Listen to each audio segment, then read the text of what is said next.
नमस्कार, हिंदी साधन चैनल में आप सभी का एक बार फिर से हार्दिक स्वागत है। आज के इस वीडियो में प्रीवियस ईयर प्रश्नों को लेकर मैं उपस्थित हुई हूँ। तो जैसा कि आप सभी को पता होगा कि अभी हमारे चैनल पर प्रीवियस ईयर पेपर का क्रम चल रहा है। अगर आपने उन सभी वीडियो को नहीं देखा है तो अवश्य ही देख लें।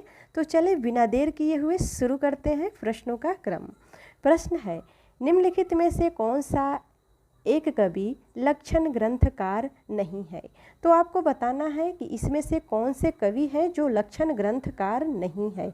तो ऑप्शन पहला सही हो जाएगा, घनानंद।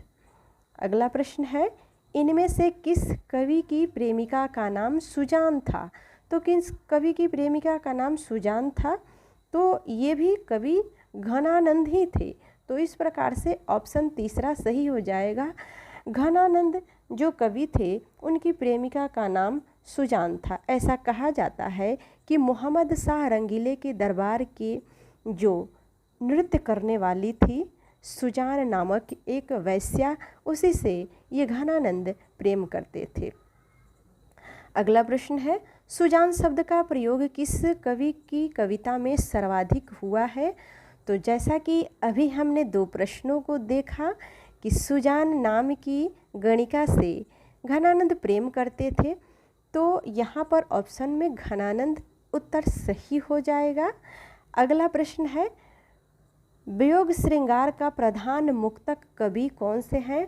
तो वियोग श्रृंगार के प्रधान मुक्तक कवि जो हैं वे हैं घनानंद जी। ऑप्शन पहला सही हो जाएगा। अभी हम रीतिकाल से प्रश्नोत्तरी कर रहे हैं। तो रीतिकाल से जितने सारे प्रश्न परीक्षाओं में पूछे गए हैं उन सभी प्रश्नों को इस वीडियो में समाहित किया गया है। रीतिकाल से और भी एक दो वीडियो बन चुका है, अगर आपने उसे नहीं देखा है तो अवश्य ही देख लेना। चले आगे प्रश्नों की तरफ बढ़ते हैं।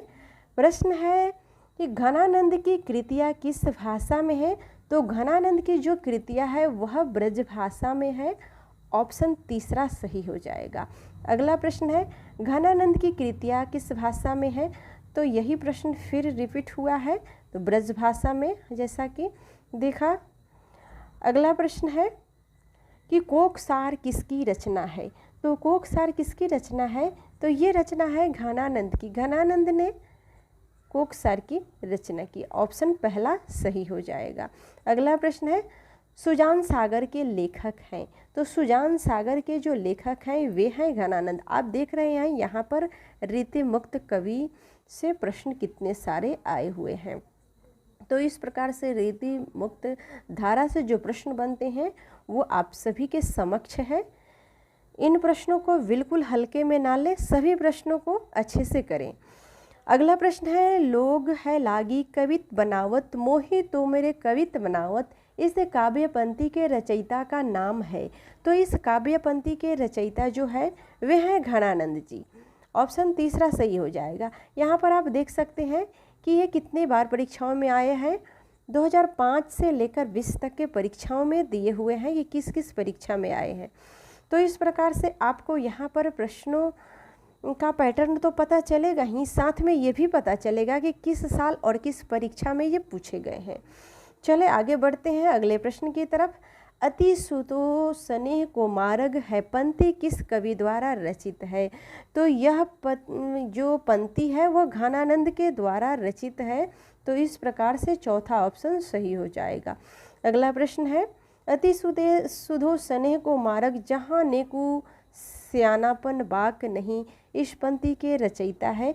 तो इस पंक्ति के जो रचयिता है वो है घनानंद। आज का प्रश्न घनानंद को समर्पित। अगला प्रश्न है, सीखी लीनो मीन मृग खंजन कमल नयन, सीख लीनो जस ओ प्रताप को कहाने है। यह पंक्तियाँ किस कवि की है। तो ये जो पंक्तियाँ है वो ठाकुर की है। देखिए अब ठाकुर से भी प्रश्न आने लगे। अगला प्रश्न है, इनमें से रीतिकाल का कौन सा कवि अपने प्राकृत चित्रण के लिए विख्यात है। तो प्राकृत चित्रण के लिए जो विख्यात कवि हैं वे हैं सेनापति। ऑप्शन तीसरा सही हो जाएगा। सेनापति प्राकृत चित्रण के लिए बहुत ही विख्यात कवि है रीतिकालीन कवियों में। अगला प्रश्न है, अमिये हलाहल मद भरे सेत श्याम रतनार जियत मरत झुकी झुकी परत जहिचित वन एक बार। कवि रसलीन द्वारा रचित यह दोहा उनकी किस कृति में संग्रहित है? यहाँ पर देखिए किस कृति में दोहा ये संग्रहित है, यह प्रश्न आ गया। तो यह जो दोहा है, यह जो पंक्ति है, यह अंग दर्पण में संग्रहित है। दूसरा ऑप्शन सही हो जाएगा। तो यहाँ पर दो प्रश्न बन सकते हैं, या तो प्रश्न ऐसे भी दिया जा सकता है कि अम्य हला हल मद भरे सेत श्याम रतनार जियत मरत झुकी झुकी परत जेहिचित वन एक बार। यह पंक्ति किस कवि की है? ऐसे भी प्रश्न हो सकता है। तो आपको यह याद रखना है कि यह पंक्ति रसलीन की है और उनके अंग दर्पण कृति में यह संग्रहित है। अंग दर्पण, दूसरा ऑप्शन सही हो जाएगा। अगला प्रश्न है, यह प्रेम का पंथ कराल महा तरवारी की धार पे धावना है, यह काव्य पंक्ति है। तो यह जो काव्य पंक्ति है यह किसकी है? यह काव्य पंक्ति बोधा की है। ऑप्शन चौथा सही हो जाएगा, बोधा। अगला प्रश्न है, कवित रत्नाकर के रचयिता है। तो कवित रत्नाकर के जो रचयिता हैं वे हैं सेनापति। ऑप्शन दूसरा सही हो जाएगा, सेनापति। अगला प्रश्न हो जाएगा, कवि रत्नाकर किस भाषा में रचित है? देखिए यहाँ पर प्रश्नों के नमूने किस तरीके से हैं। एक प्रश्न में पूछा जा रहा है कवि रत्नाकर के रचयिता कवि कौन है, तो ये हो गए सेनापति। और दूसरे प्रश्न में पूछा जा रहा है कि कवि रत्नाकर किस भाषा में रचित है, तो यह ब्रज भाषा में रचित है। ऑप्शन पहला सही हो जाएगा, ब्रज भाषा। आप इन प्रश्नों के अगर नोट्स बनाएं तो ज़्यादा बेहतर होगा। इनके रिवीजन के साथ साथ नोट्स पे भी ध्यान देना है। अगला प्रश्न है, यह प्रेम को पंथ कराल महातरवारी की धार पे धावनो है, यह कथन या यह काव्य पंक्ति किसका है? तो यह जो काव्य पंक्ति है वह है बोधा की। ऑप्शन चौथा सही हो जाएगा, बोधा। अगला प्रश्न है, बोधा का असली नाम क्या था? तो बोधा का असली नाम था बुद्धिसेन। ऑप्शन दूसरा सही हो जाएगा, बुद्धिसेन। अगला प्रश्न है, सुजान चरित के रचयिता है।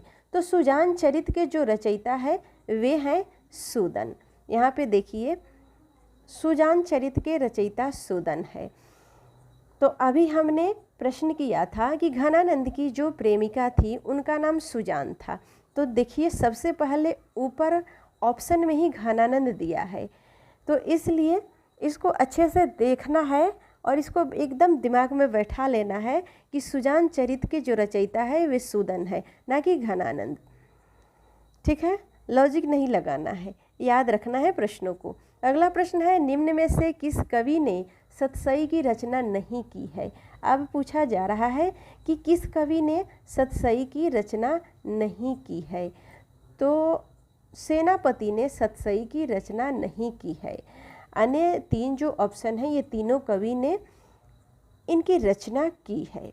अगला प्रश्न हो जाएगा, मतीराम द्वारा रचित ग्रंथ है। तो मतीराम के द्वारा रचित ग्रंथ कौन सा है? तो वह है ललित ललाम। ऑप्शन तीसरा सही हो जाएगा, ललित ललाम। देखिए यह केंद्रीय विद्यालय पीजीटी परीक्षा 2015 में पूछे गए प्रश्न है। अगला प्रश्न है, निम्नलिखित में से कौन सा अलंकार ग्रंथ नहीं है? तो इसमें से जो अलंकार ग्रंथ नहीं है वह है अंग दर्पण। अंग दर्पण अलंकार ग्रंथ नहीं है। चौथा ऑप्शन सही हो जाएगा। अगला प्रश्न है, अमिय हलाहल मद भरे सेत श्याम रत्ना। ये तो सेम प्रश्न आया, तो इस प्रश्न का उत्तर तो आप सभी ने देखा ही अभी कि इसका उत्तर हो जाएगा रसलीन। सेम प्रश्नों को मैं रिपीट नहीं कर रही हूँ क्योंकि ज़्यादा समय लगेगा। तो जो प्रश्न थोड़ा सा भी अलग है तो प्रश्नों के पैटर्न को दिखाने के लिए मैं उन प्रश्नों को भी ली हूँ जिसमें थोड़ा सा भी शब्द का उलटफेर हुआ है, भले ही प्रश्न सेम क्यों ना हो। तो चले अगले प्रश्न की तरफ आगे बढ़ते हैं। अगला प्रश्न है कि रसलीन का मूल नाम क्या है। तो रसलीन का मूल जो नाम है वह है सैयद गुलाम नबी। ऑप्शन चौथा सही हो जाएगा। अगला प्रश्न है, अब जो प्रश्न आपको मिलेंगे रीति सिद्ध कवि से प्रश्न मिलेंगे। तो रीति सिद्ध कवि से जो प्रश्न है वह है रीति काल की रीति सिद्ध काव्य धारा के कवि। तो रीति सिद्ध काव्य धारा के जो कवि हैं वे हैं बिहारी। ऑप्शन चौथा सही हो जाएगा। तो रीति सिद्ध कवियों में चिंतामणि, भिखारीदास, देव, मतीराम, पद्माकर आदि जो कवि हैं वो प्रमुख कवि है। नहीं, रीतिबद्ध में, और रीति सिद्ध में बिहारी और रसनिधि प्रमुख है। तो रीति सिद्ध में दो कवियों का नाम मिलता है, बिहारी और रसनिधि। रीतिबद्ध में चिंतामणि, भिखारीदास, देव, मतीराम, पद्माकर आदि प्रसिद्ध हैं, और रीति मुक्त में घनानंद, आलम, बोधा, ठाकुर ये प्रमुख हैं। अगले प्रश्न की तरफ आगे बढ़ते हैं। अगला प्रश्न है, निम्नलिखित में कौन सा कवि रीतिबद्ध परंपरा में है। तो कौन से कवि हैं जो रीतिबद्ध परंपरा में है। तो मतीराम जो है वो रीतिबद्ध परंपरा में है। तो इस प्रकार से ऑप्शन तीसरा सही हो जाएगा, मतीराम। अगला प्रश्न है, बिहारी किस धारा के कवि हैं। तो बिहारी किस धारा के कवि हैं। बिहारी रीति सिद्ध धारा के कवि हैं। ऑप्शन पहला सही हो जाएगा। अगला प्रश्न है, निम्नलिखित में से एक कवि ने लक्षण ग्रंथ की रचना नहीं की है। तो किस कवि ने लक्षण ग्रंथ की रचना नहीं की है। तो वे हैं बिहारी। बिहारी ने एक ही रचना की, बिहारी सतसई, और वे प्रसिद्ध रीति सिद्ध कवि बन गए। अगला प्रश्न है कि बिहारी अकेले कवि हैं जिन्होंने ग्रामीण संस्कृति के विरुद्ध घृणा की अभिव्यक्ति की। यह किसका कथन है। तो यह जो कथन है वह है बच्चन सिंह का। ऑप्शन चौथा सही हो जाएगा, बच्चन सिंह। अगला प्रश्न है, दृग उर्झत टूटत कुटुम जुरत चतुर चित प्रीति, यह कथन किसका है। तो यह जो कथन है वह है बिहारी की। अगला प्रश्न है, सनिये कज्जन चसझस लगन उपज्यो, सुदिन सनेहु क्यों न नृपति हवे, भोगवे लही सुदेशु सबुदेहु। बिहारी के उपयुक्त दोहे में उनकी बहुल्यता का कौन सा पक्ष प्रकट हुआ है। तो अब बताना है कि इस बिहारी की दोहे में उनकी बहुलता का कौन सा लक्षण प्रकट होता है। तो ऑप्शन चौथा सही हो जाएगा, ज्योतिष ज्ञान। अगला प्रश्न है, बिहारी सतसई में दोहे हैं। तो बिहारी सतसई में कितने दोहे हैं। ऑप्शन तीसरा सही हो जाएगा, बिहारी सतसई में 719 दोहे। लेकिन यह प्रश्न विवादित है। कई जगह ये भी देखने को मिलता है कि बिहारी सतसई में 713 दोहे हैं। तो ऑप्शन में अगर दोनों ऑप्शन रहेगा तो यहाँ पर आयोग की गलती मानी जाएगी, और अगर 13 या 19 में से कोई भी एक ऑप्शन हो तो ये आयोग की गलती मानी जाएगी। लेकिन अगर 13 ही हो तो आप 13 को लगाएंगे, 19 हो तो 19 लगाएंगे, क्योंकि अभी जो ऑप्शन है तो उसमें से है एक ऑप्शन में 500 है, एक में 718 है, एक में 719 और एक में 717। तो हम अभी 713 किसी ऑप्शन में नहीं है तो हम मानेंगे 719। लेकिन अगर 713 हो तो 713 को ही हमें चिन्हित करना है। तो इस प्रकार से कुछ प्रश्न जो है वो विवादित प्रश्नों में आ जाते हैं। देखिए यहाँ पर फिर पूछा जा रहा है, बिहारी सतसई में कितने दोहे हैं। ये दोनों प्रश्न आए हैं, आपको दोनों प्रश्न दिख रहे होंगे स्क्रीन पे। ये टीजीटी परीक्षा 2009 में पूछे गए हैं। प्रश्न संख्या 134 और प्रश्न संख्या 135। ये डीएसएसबी पीजीटी 2021 में पूछे गए प्रश्न है कि बिहारी सतसई में कितने दोहे हैं। तो यहाँ पर देखिए ऑप्शन में 718 न देकर 713 है, तो इस प्रकार से ऑप्शन तीसरा सही हो जाएगा 713। अगला प्रश्न है बिहारी ने करीब कितने दोहे लिखे हैं? तो बिहारी ने लगभग 700 दोहे लिखे हैं। ऑप्शन चौथा सही हो जाएगा 700। अगला प्रश्न है बिहारी की रचना का क्या नाम है? तो बिहारी की रचना का नाम है बिहारी सतसई। ऑप्शन दूसरा सही हो जाएगा बिहारी सतसई। अगला प्रश्न है बिहारी निम्न में से किस काल के कवि थे? तो बिहारी किस काल के कवि थे? रीतिकाल के कवि थे। ऑप्शन तीसरा सही हो जाएगा। अगला प्रश्न है बिहारी सतसई किस भाषा का काव्य ग्रंथ है? बिहारी सतसई ब्रज भाषा का काव्य ग्रंथ है। ऑप्शन पहला सही हो जाएगा। अगला प्रश्न है रीतिकाल का वह कौन सा कवि है जो अपनी मात्र एक कृति से हिंदी साहित्य में अमर हो गया? तो अब बताइए, इस पे चर्चा हमने पहले ही कर लिया है कि रीतिकाल के वो कौन से कवि हैं। तो कवि बिहारी ये मात्र अपनी एक कृति में ही साहित्य में अमर हो गए। कौन से कवि हैं? बिहारी। बिहारी की एक ही रचना बिहारी सतसई जो ब्रज भाषा में है, इसी की रचना करने पर ये हिंदी साहित्य में अमर हो गए। अगला प्रश्न है कवित्त रत्नाकर में कितने अध्याय हैं? तो कवित्त रत्नाकर में 5 अध्याय हैं। ऑप्शन पहला सही हो जाएगा। तो आज के इस वीडियो में इतना ही। मिलते हैं अगले वीडियो में। तब तक वीडियो देखने के लिए आप सभी को बहुत बहुत धन्यवाद। अगर आपको हिंदी व्याकरण से भी पढ़ना हो तो आप हमें कमेंट बॉक्स के माध्यम से बता सकते हैं। वैसे व्याकरण से हमने एक वीडियो अपलोड किया है आज विलोम शब्दों का, अगर आपने उसे नहीं देखा है तो अवश्य ही देख ले, क्योंकि हिंदी व्याकरण से भी परीक्षाओं में प्रश्न आते हैं और हम इसको व्याकरण को हल्के में लेते हैं कि सोचते हैं कि ये व्याकरण तो हो जाएगा, पर व्याकरण में ध्यान नहीं देने से हमारे मार्क्स कट जाते हैं।